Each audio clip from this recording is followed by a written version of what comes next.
What's up, y'all? So real quick, I want to go over FBQ kickboxing. Okay, make no mistake about it. This is a kickboxing sport, right? It is not MMA. It has elements of MMA, right? But yeah, anyways, let me go over all this. So FBQ kickboxing rules, disclaimer, I do not support women's fighting. I do not agree with women's fighting. FBQ is dependent on glove innovation. The smallest that you can make a boxing glove for the human hand, a glove slightly bigger than an MMA glove and one that can enclose the fingers entirely, a glove that puts the fingers and thumb close to a fist and easily enables them to make a fist. Punches, elbows, knees, kicks are legal. However, kicks and knees to the head of a downed opponent are illegal.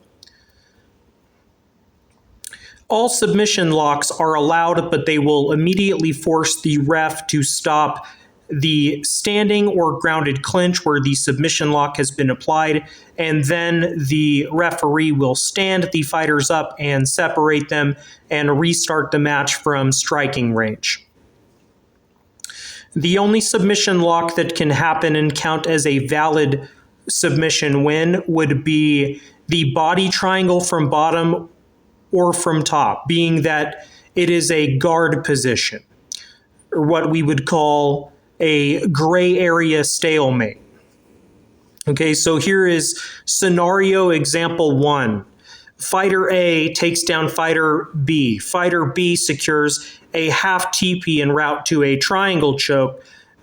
The referee, and sorry, when I say half TP, I mean he has connected his legs around the head and the arm, right? He has locked his legs around the head and the arm. He has vined his feet together and he has the head and the arm trapped. Okay, that is what I mean when I say half TP, right? The full TP is when your arms go up behind your calves so you can squeeze, right? So the half TP is when you simply have the legs locked around the head and the arm. Okay, so scenario example 1, fighter A takes down fighter B. Fighter B secures a half TP en route to a triangle choke. The referee steps in because that position counts as a stalemate.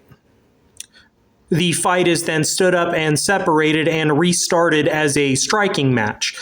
The stalemate, or quote-unquote pin, that was forced by fighter B counts as scores towards his 10-point must.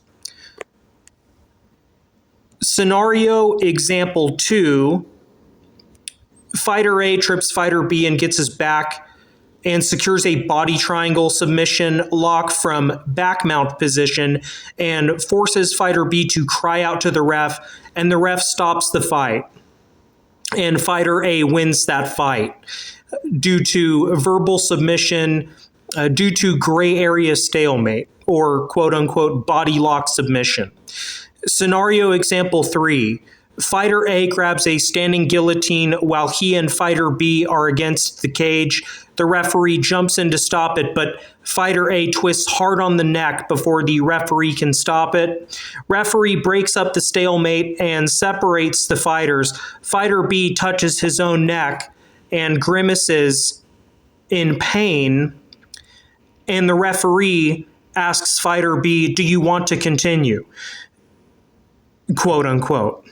If fighter B takes too long to respond, if he takes too long to get ready to fight again, the referee will call it a technical forfeit or technical submission.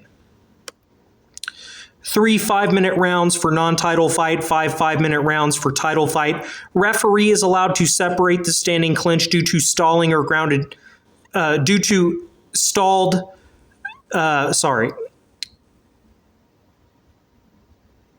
Referee is allowed to separate the standing clinch due to stalling or grounded clinch due to stalling once per round. Okay, if it's a standing clinch and they're not doing much, the referee is allowed to separate them only once per round.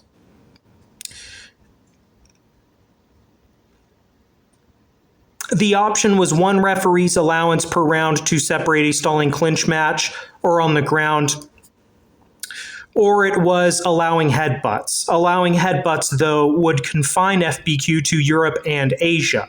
So I went with one separation allowance per round for the referee. Separation due to stalling. Headbutts, in this case, would have been used to limit stalling in the clinch or on the ground clinch. And so I went with separation allowance, one per round for the referee instead. And I am Feodor Borka.